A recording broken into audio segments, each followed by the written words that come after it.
오늘 말씀 빌립보서 3장 1절부터 14절 말씀까지 제가 가진 성경으로 신약 성경 321쪽 정도 됩니다. 빌립보서 3장 1절부터 14절 말씀까지 저와 여러분이 한 절씩 번갈아 가면서 교독하시고 마지막 절 14절은 다 같이 합독하도록 하겠습니다. 제가 먼저 봉독합니다. 끝으로 나의 형제들아 주 안에서 기뻐하라. 너희에게 같은 말을 쓰는 것이 내게는 수고로움이 없고 너희에게는 안전하니라. 개들을 삼가고 행악하는 자들을 삼가고 몸을 상해하는 일을 삼가라. 하나님의 성령으로 봉사하며 그리스도 예수로 자랑하고 육체를 신뢰하지 아니하는 우리가 곧 할례파라.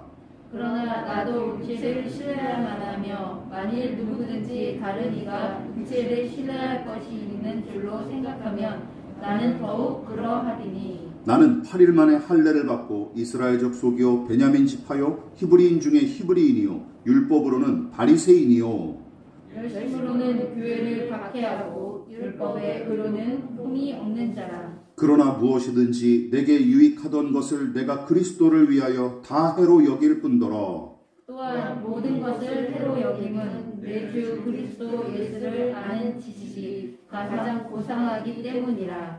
내가 그를 위하여 모든 것을 잃어버리고 배설물로 여김은 그리스도를 얻고 그 안에서 발견되려 함이니 내가 가진 의는 율법에서 난 것이 아니요 오직 그리스도를 믿음으로 말미암은 것이니 곧 믿음으로 하나님께로부터 난 의라.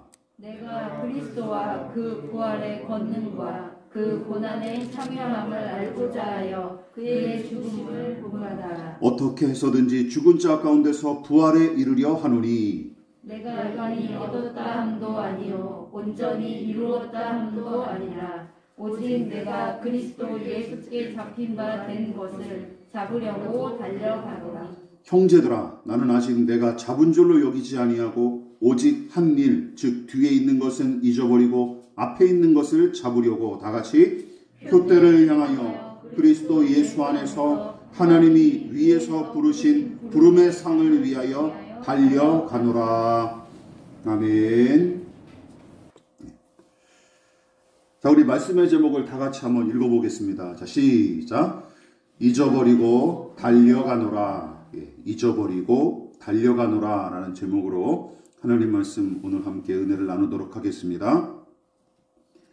빌립보서는 바울이 로마 감옥에 투옥되었을 때 빌립보 지역의 교인들을 위해 쓴 편지로서 에베소서와 골로새서, 빌레몬서와 함께 옥에서 써서 보낸 편지다라고 해서 옥중서신으로 불립니다. 빌립보는 바울이 2차 전도 여행 중에 짧은 기간 동안 머물며 복음을 전했던 곳으로서 여기서 옷감 장사인 루디아를 만나 복음을 전했고 이 일을 계기로 교회가 세워진 곳이 바로 빌립보 교회입니다.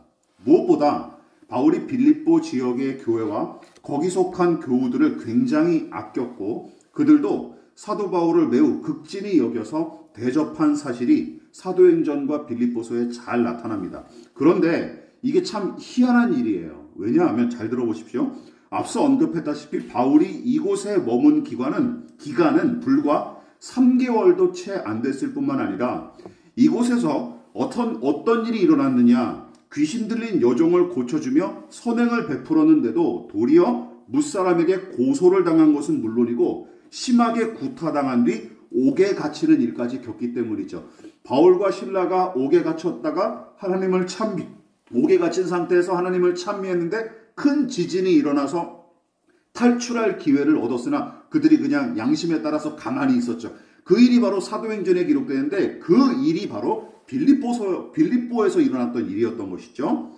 자, 그러니까 제가 말씀드리고 싶은 것은 무엇이냐? 바울이 정들 만큼 오래 머문 데도 아니고 게다가 억울하게 누명을 쓰고 매맞아 죽을 뻔했던 곳입니다.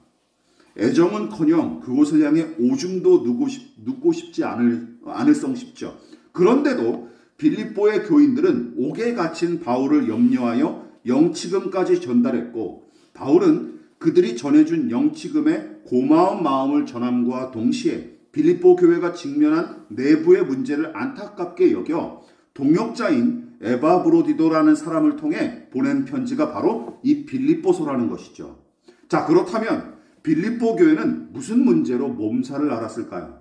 당시 여러 교회를 어지럽혔던 이단적 주장 중 하나가 바로 율법주의, 많이 들어보셨죠? 율법주의로서 빌립보 지역의 교회들에도 여러 모양새로 이 율법주의가 악영향을 미치고 있었습니다. 오늘날 교회도 마찬가지예요. 간단하게 그러면 율법주의가 무엇일까요? 이렇게 설명할 수 있습니다. 죄인의 구원이 예수님의 십자가 공로와 그 은혜를 의지하는 믿음으로 불충분하다라는 것이죠. 예수를 믿는 믿음 정도로 구원받을 수 없다라는 거예요. 물론 믿음이 있어야 하지만 그것으로 불충분하고 뭐가 더 있어야 된다는 것이죠. 거기 더해서 특정한 율법의 규칙, 어떤 계명을 지켜야 완전한 구원을 얻는다라는 주장이 바로 율법주의입니다. 그럴듯하지만 이것이 바로 예수님의 십자가의 공로를 무기력하게 만들기 때문에 이단적 주장이 되어버리는 것이죠. 요즘도 마찬가지입니다. 그래서 복음의 내용과 가치는 심각하게 왜곡됐을 뿐만 아니라 그때 당시 신자들조차 유대인의 혈통과 할례의식을 더 중요시하는 작태들이 왕왕 발생했고, 거기에 휘둘린 신자들은 교회 내의 갈등과 분열을 부추기기 일쑤였으며 잘못된 교리를 신봉하는 탓에 개인의 일상마저 파괴되는 일들이 비일비재하게 일어났습니다. 바울이 그래서 율법주의를 주장하는 자들을 향해 뭐라고 부릅니까? 빌립보서 3장 2절에 개들, 악을 행하는 놈들이라고 부르며 욕한 이유가 바로 거기에 있는 거예요. 교회를 분열시키고 다툼을 일삼으며 신자 개인의 일상이 그 교리로 말미암아 파괴되기 때문이죠.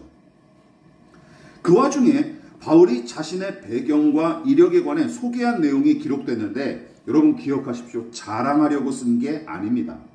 지난날 자랑했던 배경과 이력과 학문 따위가 죄와 구원의 문제에 관해 아무런 도움이 안 된다는 사실을 강조하기 위해 동원된 것이죠.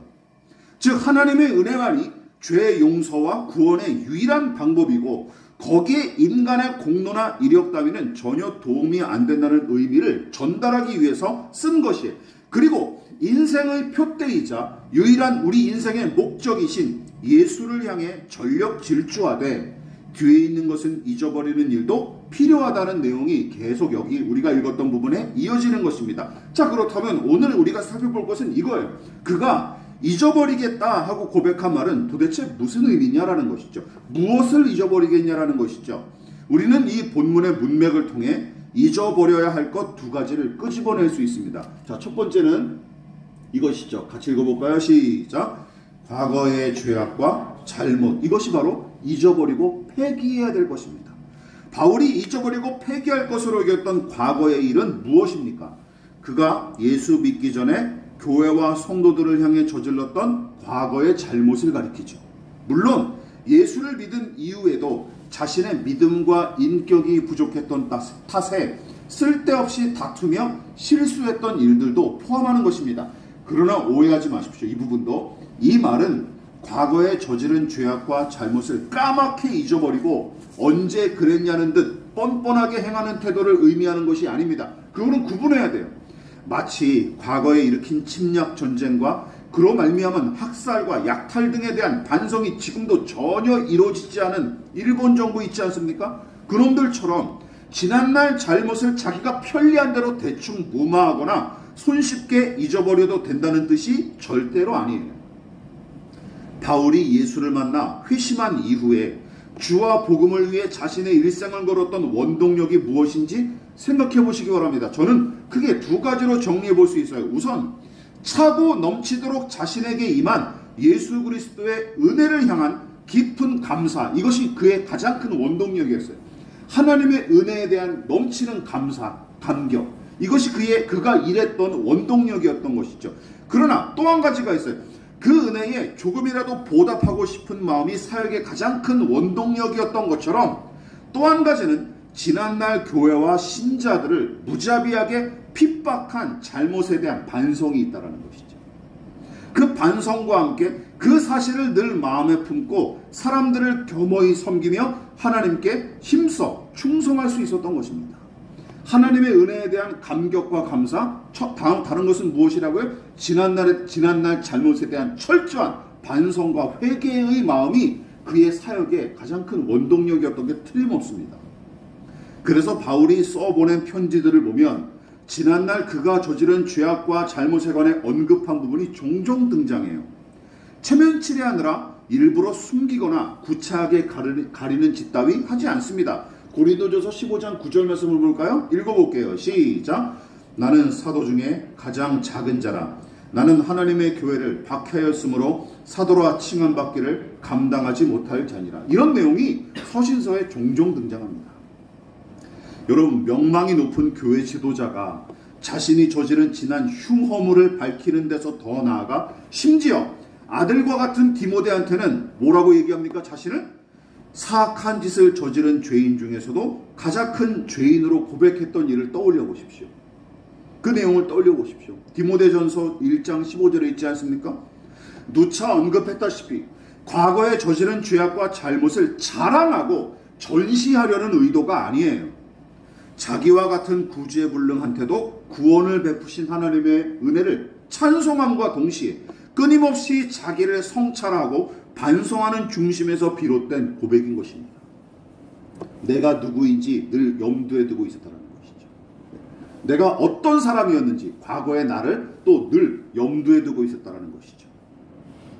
그러므로 바울이 저 스스로 잊어버리겠다고 내뱉은 말에는 과거의 죄악과 잘못을 오늘 반복하지 않겠다라는 의지도 담겨져 있는 거예요. 또한 지난날 저지른 죄악과 잘못에 발목 잡힌 채 오늘을 건강하고 충실하게 살아가지 못할까봐 경계하려는 의도도 담긴 게 틀림없습니다. 즉 9절에서 언급했다시피 교회와 신자를 핍박했던 과거의 잘못에 얽매여 오늘의 삶과 소명을 그르치는 바보짓은 반복하지 않겠다라는 뜻입니다. 그리스도인은 누굽니까? 지난날 저지른 죄악과 잘못을 늘 상기하고 겸손하되 잘못에 대한 죄책감과 자책에 사로잡힌 채 난 자격이 없고 뭘 해도 의미가 없어 하는 사고방식에 잠식되지 않는 사람입니다. 믿으십니까? 이런 균형감을 가진 사람이 건강한 그리스도인이라는 것이죠. 기억하십시오.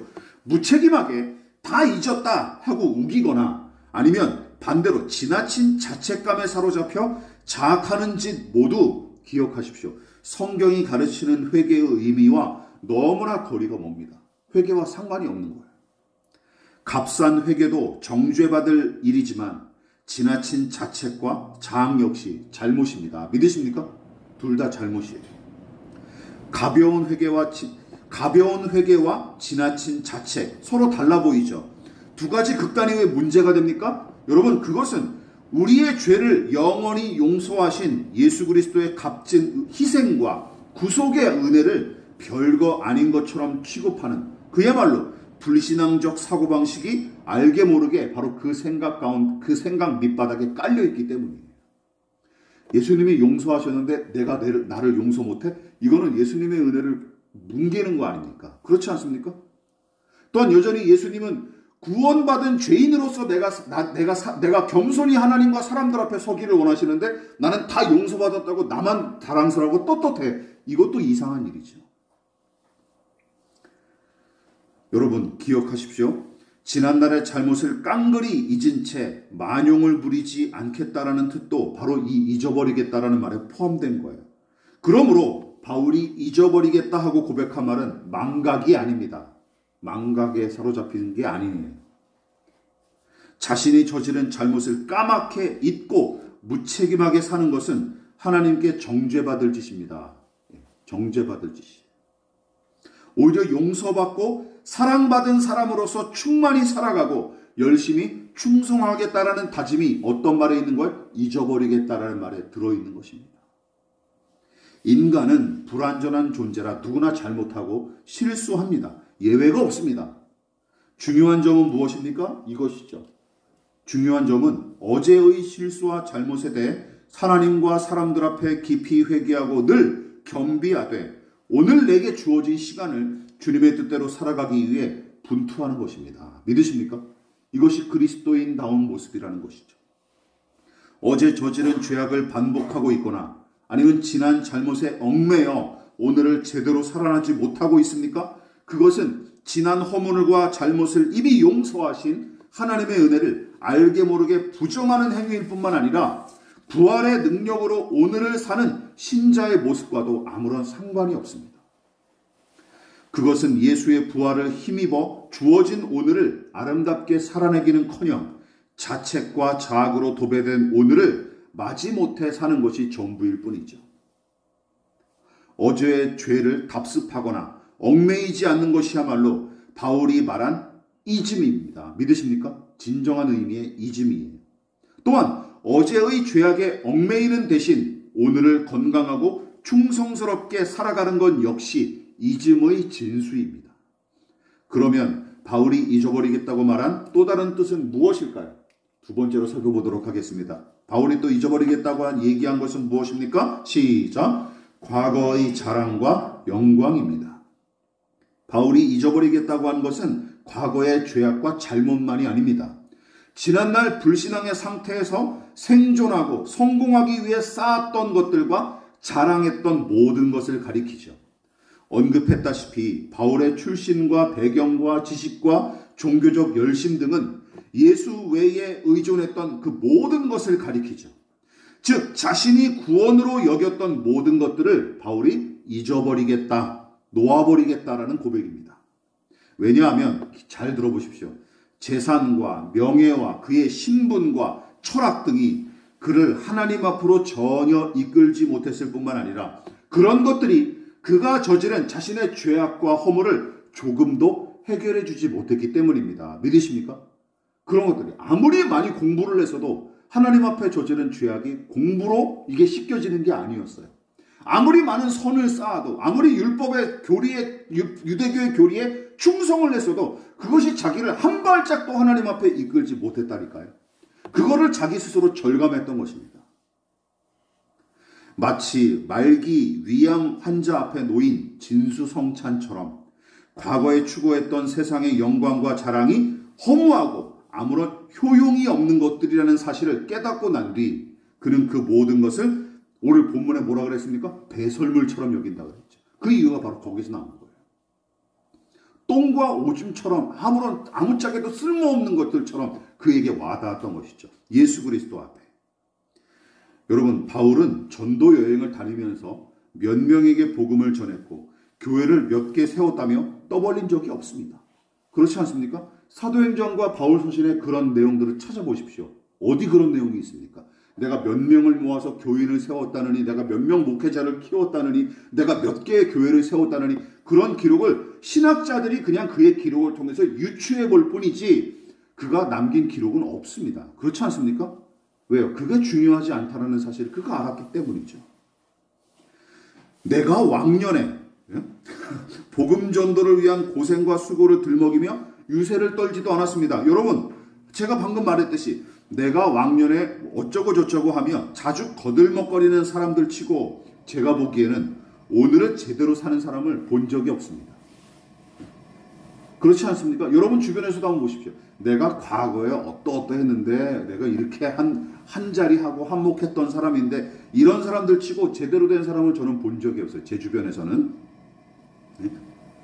게다가 그런 사람들은 대부분 고집불통에 교만하기 짝이 없을 뿐더러 지난날 영광을 내세우면서 추억팔이하는 데만 몰두하되 겨우겨우 누군가에게 기생하면서 연명하듯이 살아가는 오늘을 살아가는 게 그런 사람들의 특징이기도 합니다. 과거에 아무리 많은 업적을 세워서도 오늘을 건강하게 사는 사람은 과거에 자신이 한 일 가지고 자랑하는 사람 제가 본 적이 없어요. 그렇지 않습니까? 그런데 참 신기한 일이 있죠. 뭔지 아십니까? 이거죠. 지난날의 잘못에 발목 잡혀 오늘을 전전긍긍하는 사람처럼 과거의 자랑과 영광만 내세우는 인생도 결국은 똑같이 과거의 얽매인 인생에 불과한 거예요. 오늘을 살고 내일을 소망해야 하는데 여전히 바보처럼 과거에 얽매여 살아갈 뿐입니다. 여러분 주의하십시오. 머리는 과거에 사로잡혀 있고 몸은 현재를 사는 불균형은 유익할 게 하나도 없습니다. 유익할 게 하나도 없어요. 그러므로 생각과 몸이 따로 노는 상태에서 오늘 제대로 살아보겠다라는 다짐은 하나도 유익이 없습니다. 소용이 없습니다. 백일몽에 불과합니다. 헛된 꿈이라는 것이죠. 과거에 아무리 잘한 일이라도 오늘의 나와 관계없다고 생각하며 살아가는 것이 훨씬 유익합니다. 여러분, 이 사람 아시죠? 자메이카 출신 그 우사인 볼트, 어린애들도 다 아는 육상 선수입니다. 올림픽을 비롯한 수많은 대회에서 우승했고 메달을 딴 개수는 금방 헤아릴 수 없을 정도의 2008년 베이징 올림픽과 2012년 런던 올림픽에 이어 2016년 리우 올림픽에서도 육상 종목에서만 각각 3개의 금메달을 획득해서 사상 초유의 육상 3회 연속 3관왕을 이룬 사람이에요. 그런데 베이징 올림픽 계주 경기로 획득한 금메달이 동료 선수가 금지 약물을 복용하는 바람에 그거 하나가 취소가 됐습니다. 단체 계주가 이제 빠져버렸어요. 그런데도 올림픽 메달만 8개. 어마어마한 사람이죠. 하지만 여러분 상상해 보십시오. 아무리 우사인 볼트라도 지금까지 획득한 메달을 전부 다 목에 걸고 트랙에서 뜁니까? 전부 목에 걸고 트랙에서 뛰면 잘 뛰지도 못할 거예요. 몇 초대로 다 기록이 나빠지겠죠. 그런 바보짓은 절대 하지 않을 것입니다. 여러분, 바울의 논리가 바로 그거예요. 오늘 바울의 논리가 바로 그것입니다. 예수 믿기 전에 자랑했던 그 모든 것들은 하나님 앞에 배설물처럼 쓸모없어서 버리고, 더 나아가 거듭난 뒤에 행한 그가 쌓은 공적과 또한 선행과 자랑조차도 훌훌 털어서 가볍게 될 때 비로소 표대가 되신 예수님을 향해 질주할 수 있겠다라고 얘기하고 싶은 거예요. 자랑이든 뭐든 그것도 다 벗고, 경기를 하는 사람은 그걸 다 벗어야 되지 않습니까? 요즘 스포츠 경기 하는, 특별히 기록 경기를 하는 사람들이 가장 중요하게 여기는 것 중에 하나가 무엇이죠? 무게를 어떻게든 단축하는 거잖아요. 유니폼 무게도 그래서 점점 더 가벼워지고 운동화도 진짜 깃털처럼 가벼워지는 게 요즘 현대 스포츠의 성향, 추세 아닙니까?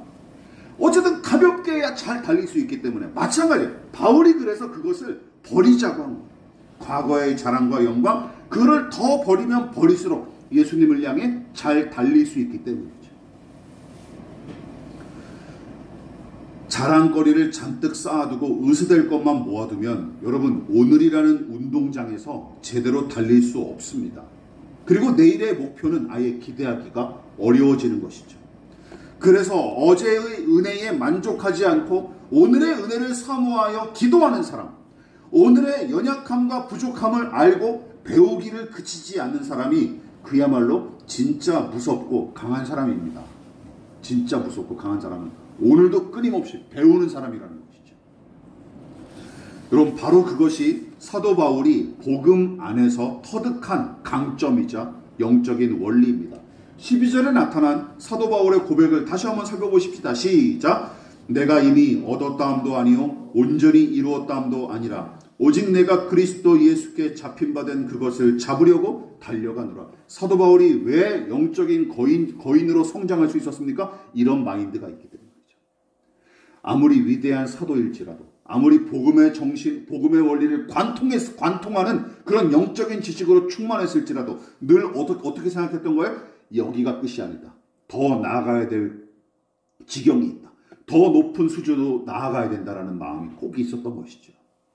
바울은 사도들 가운데서도 가장 탁월한 신학자이면서 열정적인 목회자와 전도자로 손꼽히는 사람입니다. 그런데도 그는 자신의 현재 영적 상태에 매우 만족하면서 안주한 적이 없었어요. 왜냐하면 그의 이 신앙과 인생의 목표는 우리 동네 뒷동산 정도가 아니라 예수 그리스도라는 에베레스트이기 때문입니다. 춘천의 상징인 봉의산은 저처럼 운동하지 않은 배불뚝이 아저씨도 오를 만한 산이죠. 그렇지 않습니까? 하음이도 넉넉히 올라갈 수 있어요. 거기 대룡산도 올라갈 수 있어요. 하음이도. 그러나 에베레스트로 올라갈 때 쓰레빠 신고 올라갈 수 있습니까? 런닝 입고? 말도 안 되는 일이죠. 저 같은 사람이 운동도 안 하고 준비도 안 하고 그냥 이 상태로 장비만 갖췄다고 해서 오를 수 있는 산인가요? 그럴 수 없죠. 가다가 죽습니다. 매일 훈련하고 단련하지 않으면 절대 오르지 못합니다. 우리의 믿음도 마찬가지입니다. 예수 그리스도를 아는 것과 믿는 일을 꾸준히 훈련하고 단련할 때 그분의 완전한 형상을 조금이라도 닮아갈 수 있기 마련이죠. 에베소서 4장 3절에 바울이 그렇게 고백했습니다. 성경과 역사 속에 등장하는 신실한 하나님의 사람들도 바울처럼 고백하고 살아갔던 것을 기억하십시오. 따라서 오늘을 잘 달리고 싶다면 과거의 영광과 자랑조차도 훌훌 털어버려야 마땅합니다. 말씀을 마무리하도록 하겠습니다. 배우 김혜자 씨가 2019년 제55회 백상예술대상에서 JTBC 드라마 눈이 부시게로 TV 드라마 부문 대상을 수상했고 그 뒤에 한 수상소감이 요즘 다시 유키즈 온 더 블록을 통해서 화제가 되었죠. 당시 그녀는 드라마 마지막 회차의 나레이션으로 수상소감을 대신했는데 그 내용이 오늘 설교 내용과 비슷한 까닭에 제가 다시 한번 여러분들에게 인용해서 읽어드리려고 합니다. 그분이 수상소감에서 이렇게 얘기했어요. 내 삶은 때론 불행했고 때론 행복했습니다. 삶이 한낱 꿈에 불과하다지만 그럼에도 살아서 좋았습니다. 새벽에 쨍한 차가운 공기, 꽃이 피기 전 부는 달큰한 바람, 해질 무렵 우러나는 노을의 냄새, 어느 하루 눈부시지 않은 날이 없었습니다. 지금 삶이 힘든 당신, 이 세상에 태어난 이상 당신은 이 모든 걸 매일 누릴 자격이 있습니다. 대단하지 않은 하루가 지나고 또 별거 아닌 하루가 온다 해도 인생은 살 가치가 있습니다. 후회만 가득한 과거와 불안하기만 한 미래 때문에 지금을 망치지 마세요. 오늘을 살아가세요. 눈이 부시게 당신은 그럴 자격이 있습니다. 누군가의 엄마였고 누이였고 딸이었고 그리고 나였을 그대들에게. 이 정도는 써야 드라마 작가죠. 어제도 주말 드라마 보다가 제가 밥을 먹는데 막 소화가 안 돼요. 대사만 들어도 막 피가 거꾸로 솟아요. 이게 야, 정신병자들 아니냐? 제가 맨날 집사람한테 잔소리하고 저 주인공도 다 정신병자고 드라마 작가 얼굴을 내가 보고 싶다고 테러하고 싶다고 그래서 이게 앞뒤도 안 맞고 이게 개연성도 없는 이런 막장 드라마를 이게 1시간 2시간 보고 있는 물론 취향의 차이죠. 존중은 합니다만 저를 고문하고 싶으십니까? 예, 그런 막장 드라마 나는 방에다가 저를 가둬두시면 돼요. 토할 것 같아 진짜. 머리가 아파요. 여러분 지난날 저지른 죄악과 잘못에 발목 잡혀 마냥 고개만 숙이고 살지 마십시오. 스스로 괴롭히고 학대하는 자학을 회개로 오해하지 마십시오. 또한 어제의 잘못과 실패에 얽매여서 오늘 아무 일도 못하고 상처 입은 짐승처럼 내내 울부짖기만 하는 건 역시 회개와도 거리가 멉니다. 그리고 지난날의 영광과 추억에도 발목 잡혀 살지 마십시오. 지난날을 돌아보면 늘 후회와 아쉬움만 남게 마련입니다. 지극히 자연스러운 일이죠. 그러나 지난날 잘못이나 죄악이 있다면 하나님 앞에 회개하고 죄사함을 받으십시오. 용서받은 죄인으로서 자신을 부인하고 늘 겸손하되 하나님의 자녀로서 오늘을 충만하게 살아가십시다. 바로 오늘이 하나님께서 우리에게 다시 살아보라고 허락하신 기회이자 또다시 은혜를 누릴 시간임을 그 사실을 우리가 명심해야 합니다. 과거의 영광과 자랑에 연연하느라 교만하지 마시고 또한 어제보다 초라해 보이는 오늘의 내 모습 때문에 움츠러들지도 마십시오. 마지막으로 이 부분 나눠보도록 하겠습니다. 우리의 겉모습은 어제보다 오늘 더 쇠약하지만 어제보다 오늘 더 우리의 심령을 새롭게 하실 은혜를 기대하십시오. 우리의 육신은 어제보다 오늘 더 늙어가고 퇴보하겠지만 우리의 머리와 가슴과 영혼은 어제보다 오늘 더 무르익어가는 믿음의 진보의 은혜를 누리십시다. 우리 속사람 안에서 이미 착한 일을 시작하신 하나님을 생각하십시오. 더디고 느리더라도 우리를 통해 당신의 뜻을 선하게 이루실 줄 믿고 오늘 용기를 내서 살아가십시다. 주의 영광을 한껏 추구하고 우리의 유일한 자랑 되신 예수님만 바라보며 살아가시기를 진심으로 부탁을 드리겠습니다. 그리고 가끔 쉬어가도 괜찮으니 믿음의 한 발을 내딛어 보시기 바랍니다. 용기를 내십시오. 그다지 어려운 일이 아닙니다. 지난날의 잘못과 자랑 다 털어내고 오늘 가볍게 다름질하면서 복된 내일의 문을 여는 저와 여러분 되시기를 진심으로 부탁을 드리겠습니다. 기도하겠습니다.